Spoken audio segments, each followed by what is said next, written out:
In the headlines, South Korean President Park Geun-hye calls for inter-Korean dialogue once again, but could North Korea's angry reactions to anti-Pyongyang leaflets from the South put the talks in jeopardy?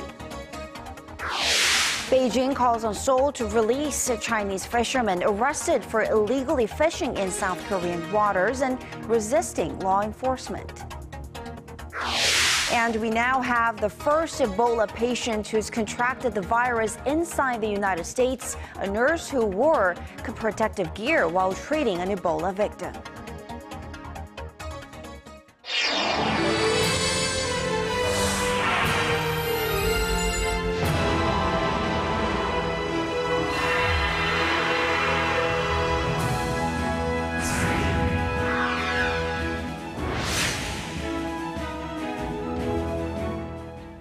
Welcome to the program. You're watching Primetime News live from Seoul. I am Kang. Hope your week is off to a great start. I'm Sean Lim. Thanks for joining us tonight. We begin with the latest North Korean issues being discussed at the nation's top office. President Park has once again emphasized that Seoul is open for talks with Pyongyang despite recent contradictory signals from the north. And this in a meeting with a committee solely dedicated to making preparations for potential unification of the two Koreas. And of course, our presidential office correspondent Choi You-sun has more. 3 days after North Korea fired machine gun rounds in retaliation of South Korean propaganda leaflets, President Park Geun-hye stressed that the two Koreas need to engage in talks.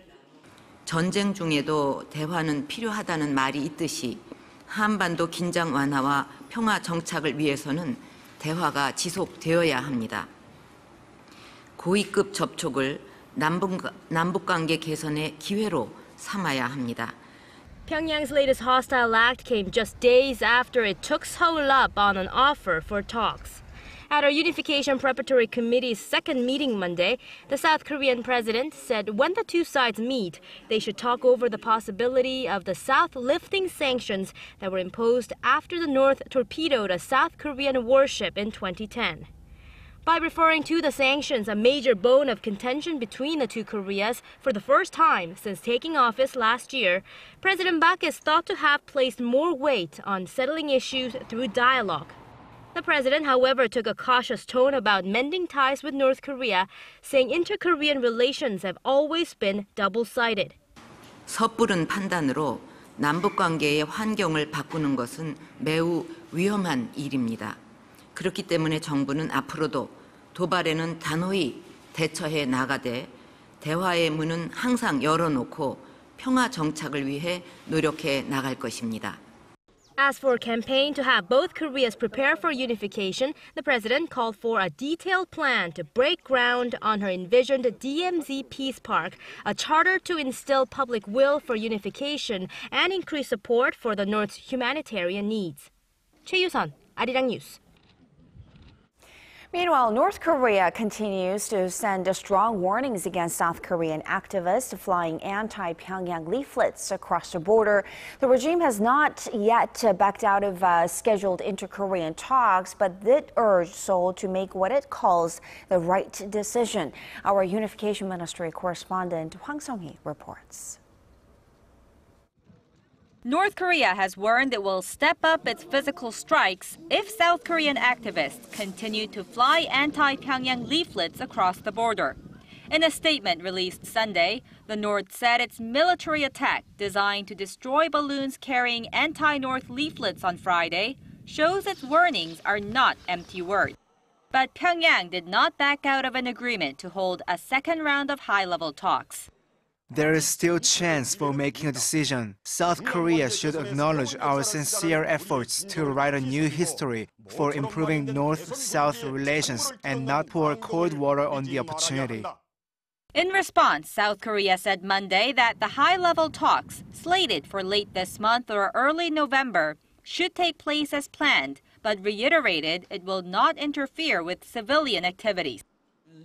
I believe it is the government's duty to guarantee the freedom of expression unless the law specifies otherwise.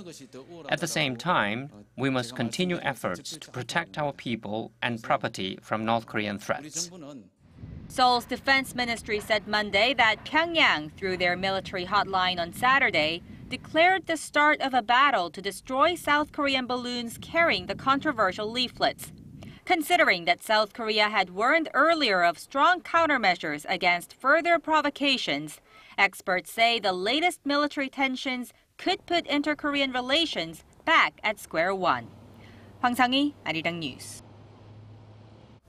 And in other news, Beijing is demanding answers in the shooting death of a Chinese fisherman at the hands of the Korea Coast Guard. Officials here say the use of force was necessary in the face of a threat posed by the captain and his crew. They plan to pursue charges against others on board for illegal fishing and acts of violence. Choi You-sun has more.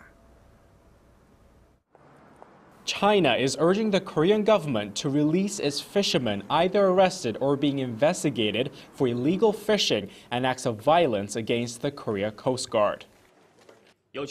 We once again urge the Korean government to conduct an immediate investigation. The Chinese fishing vessel and fishermen should be released as soon as possible. This comes after Chinese Assistant Foreign Minister Liu Jianchao lodged a protest with Korean ambassador to China, Park Geun-hye, last week, asking Korea to conduct a thorough investigation into the case. Illegal fishing by Chinese vessels is common in waters off Korea's west coast, and so are clashes between their fishermen and Korea Coast Guard officials. The latest came last Friday when a Chinese fishing boat captain was shot dead during such a clash. However, Seoul says it's handling the incident according to the law. The Korea Coast Guard requested an arrest warrant for another, the chief engineer of the boat, given that the captain died in the clash. The chief engineer allegedly failed to pay a deposit for fishing out of season and also failed to equip the boat with proper documentation or gear. Kim Young-gil, Arirang News. The International Monetary Fund has called for aggressive measures to prevent the global economy from falling into a recession. And this time, many don't want more money printing policies, as policymakers and economists around the world are worried about inflated asset prices that could stir up another financial shock in the future. Our Choi You-sun has the details. At the IMF semi-annual meetings that wrapped up over the weekend, global leaders sounded an alarm about the slowing world economy. On top of this, economists and policymakers, and even some investors, warned that expansionary monetary policies could trigger a global financial crisis.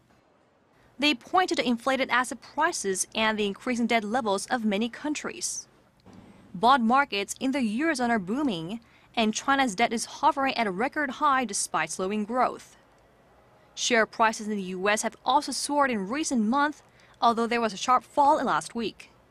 Still, the European Central Bank is pressuring its member countries to buy government bonds in the Eurozone, which would trigger even more of a global buying frenzy for the bonds.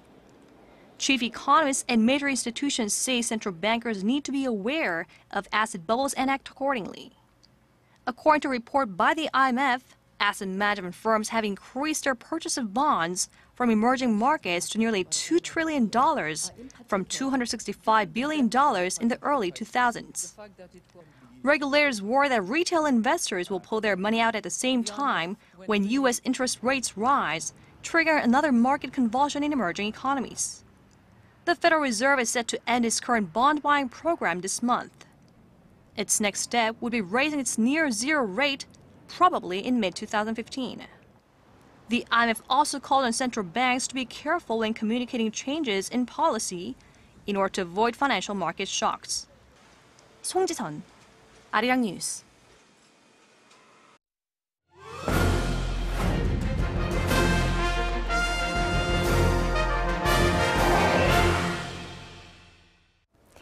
It's almost impossible to walk around a neighborhood without running into a franchised coffee shop these days in Korea. And as this industry's hit its saturation point almost, and naturally, customers have started to look for something different and more personal. And that's what our Kwon So-hwa is taking a look into in this week's Industry Insight. In the 5 minutes I've been walking along this street in Seoul's Gangnam district, I've passed by 20 coffee shops. A recent survey revealed that Koreans drink coffee more often than they eat rice, in one of the clearest examples yet of Koreans' love for coffee. Breaking it down, the average Korean adult drinks more than 12 cups of coffee a week. That's almost 2 a day. And coffee imports are on the rise as well. Last year's amount would be the equivalent of nearly 300 cups per person. Korea's coffee market is estimated to be worth more than 6.1 trillion won or 5.7 billion US dollars. The industry got a big boost when Starbucks arrived in Korea back in 1999. Soon after, domestic brands jumped on the bandwagon to compete against foreign franchises, and they rapidly expanded their business too. Korea's coffee industry is one of the fastest growing in the world. One of the reasons is because Koreans are quick to adapt to new cultures. Also, trying different foods and drinks is a very important cultural activity in our daily lives. However, with some brands like Cafe Bene edging close to 1,000 stores nationwide, industry observers say the market for branded coffee shops is saturated. Now, an increasing number of consumers are opting for something special that's not on every corner, like at this independent coffee shop.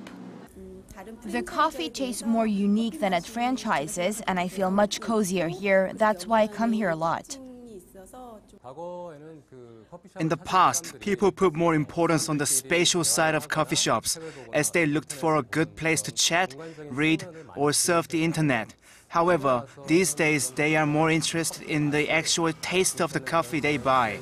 That's why I think more and more coffee shops will adopt specialty coffees, like we do. Marang Coco's CEO focuses on satisfying the individual needs of his customers. He says that while big franchises have the upper hand when it comes to marketing, it takes them time to develop a new menu, whereas small stores can communicate with customers and get feedback right away. And that's how menu items like Dutch cream beer, popovers, Candy Pop Latte, to name just a few, have been such a hit with their customers. It remains to be seen, though, whether Korean consumers' desire for something unique and more delicious is enough to break the steady dominance of the big-name players. Kwon So-ah, Arirang News. The National Pension Service plans to increase its exposure to the stock market next year while reducing its investment in bonds and property. According to a report submitted to the National Assembly, the fund aims to surpass the 100 trillion won mark in terms of its stock investment next year, which would be 30% higher than this year and nearly double the level 5 years ago. The National Pension Fund's holdings in the country's stock market represented 6.6% of the total market cap as of the end of July. The operator of KakaoTalk, the nation's largest messaging app, has apologized for a state surveillance controversy and promised more privacy protection measures for its users. This comes after recent uproar over possible monitoring of KakaoTalk messages by the government. Daum Kakao says it plans on boosting security for users by cutting the storage period for chats to 2 to 3 days from the current 5 to 7 days, and by adding new privacy protection functions. The Nobel Prize for Economics has been awarded to a French economist. The Royal Swedish Academy of Sciences named 61-year-old John Tyrrell the winner on Monday, calling him one of the most influential economists of our time for his research, which has affected how governments deal with mergers and how they should regulate monopolies. Tyrrell's win marks the first time the prize has not gone to an American since in 1999.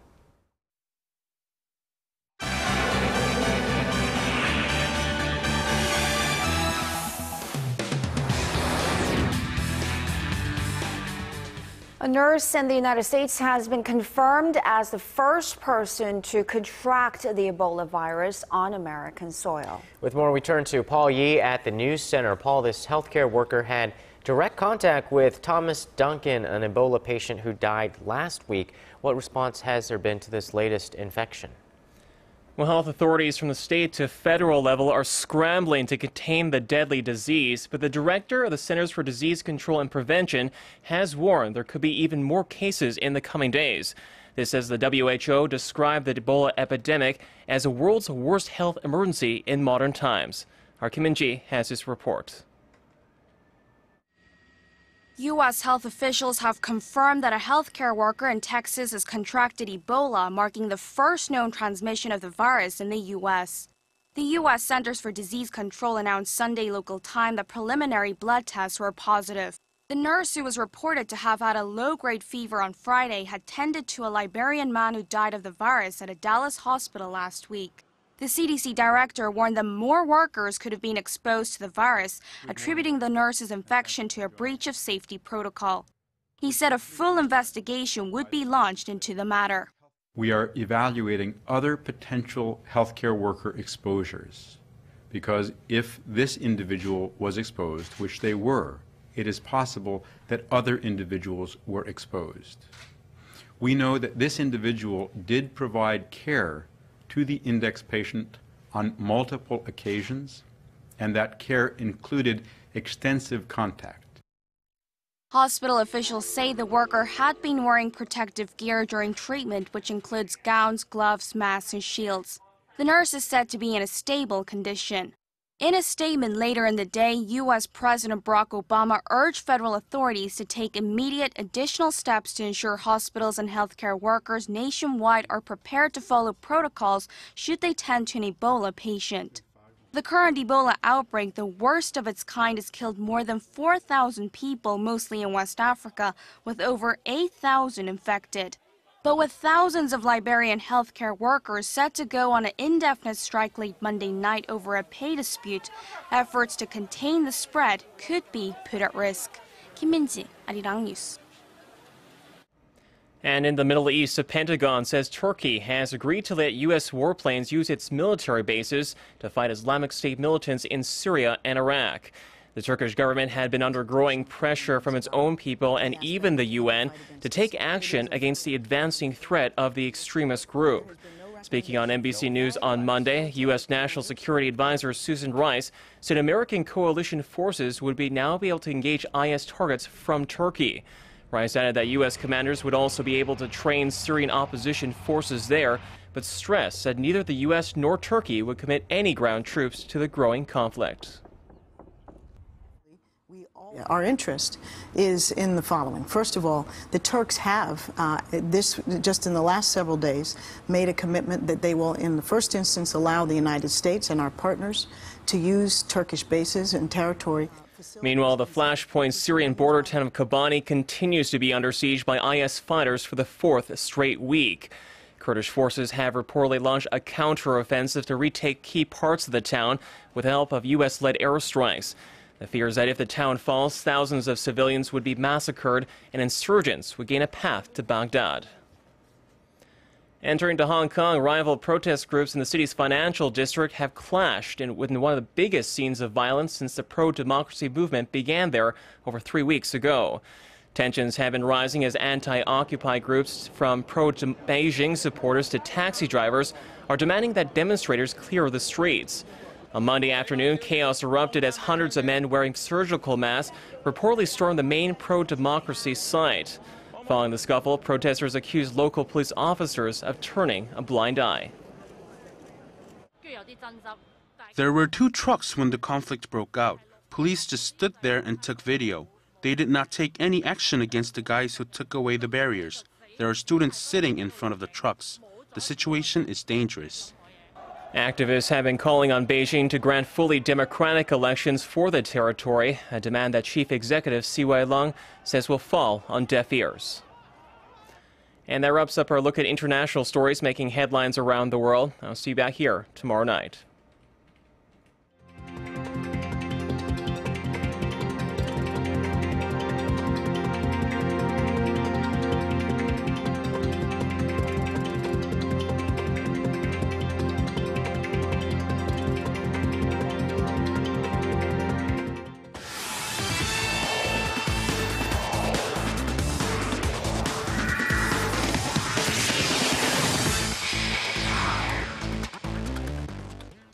Hello and welcome. I'm Stephen Che with a look at Monday's sports. Now we start at the links. All the pieces came together for golfer Bae Sang-moon at the Fries.com Open for the season opening win.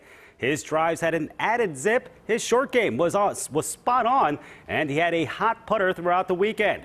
And despite a shaky back nine in the final round, he managed to hold off the field by 2 strokes, finishing at 15 under par. Now the win not only makes him over $1 million richer, but also puts him a step closer to his goal of playing in the President's Cup in Incheon next year. And now to baseball in the KBO. Let's get to Monday's matchup between the Tusan Bears and the SK Wyverns. Now Tusan sends out Yoo Hee-kwan to the mound. SK on a mission to make the postseason has Yeo Gun-ok. Now we go to the first inning. Tusan scores first as Kim Jae-hwan singles to left field. But in the bottom of the frame, Park Jung-kwon's double puts SK right back up. Then we go to the 5th inning. Tusan's Choi You-sun sends one over the right field wall. It's tied 2-2. Now Tusan goes ahead briefly until SK's Kim Kang-min hits a 2-run shot in the 8th inning. Then in the 9th, Tusan works to get ahead only to give up all the runs as well as the win. At the bottom of the frame, SK wins here 7-6. And looking at the other games, Samsung thrashes Hanwha 22-1, and Nexon beats Kia 8-5. And over to the MLB postseason, the St. Louis Cardinals tied up the NL Championship Series with the San Francisco Giants with some late-game drama. Cardinals second baseman Colton Wong smacked an 0-1 pitch over the wall in the bottom of the 9th in Game 2 to give his team the 5-4 win and the tie in the series 1-1. They play Game 3 on Tuesday afternoon in San Francisco. Meanwhile, in the AL Championship Series, the Kansas City Royals are leading over the Baltimore Orioles, and that game continues on, or Game 3 continues on Monday in Kansas or Tuesday morning in Korea. And moving on, the South Korea men's national football team, coming off a 2-0 win over Paraguay, are now gearing up for a seemingly tougher match against Costa Rica. South Korea manager Uli Stilica announced that he has, quote, an experiment in store while keeping the starting lineup under wraps. Meanwhile, Costa Rica's interim head coach Paulo Wanchope says his side will try to counter South Korea's speed by holding possession of the ball. Now the match kicks off in Seoul on Tuesday at 8 p.m. And finally, the Indian Super League kicked off with a glowing opening ceremony and first match between two of its biggest cities. Almost 70,000 people packed Salt Lake Stadium for a glitzy spectacle of dancing, singing, and fireworks, after which the home team Atletico del Kolkata thrashed Mumbai City FC 3-0. The league's hoping its aging European veterans Nicholas Anelka, Freddie Ljungberg, Alessandro Del Piero, and others will help draw support. There's also hopes that the league will assist in developing their national side, currently ranked 158th in the world. And that's all I have for now. Stay tuned for the weather, which is up next. Have a great night.